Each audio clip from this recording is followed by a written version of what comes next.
Eu acho que foi feito o que precisava, né, Edu? Vencer o jogo. O jogo realmente foi difícil, foi muito complicado. Primeiro tempo melhor do Guarani.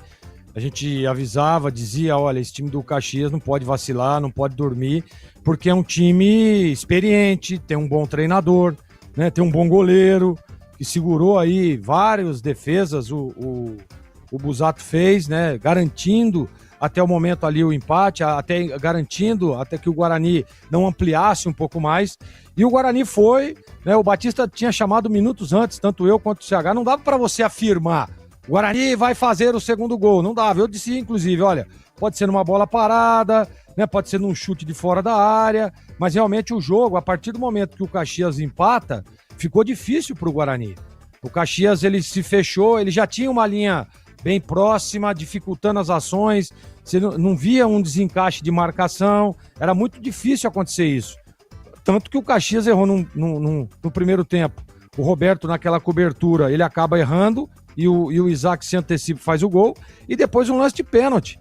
Né? O Guarani tentava, criava, finalizava, chutava de fora da área, mas estava sempre bem postada a defesa, seu goleiro estava sempre muito atento, fazendo boas defesas, então realmente o jogo foi muito complicado para o Guarani. Num contexto geral de tudo aquilo que aconteceu no jogo, dá para cravar que o Guarani mereceu a vitória.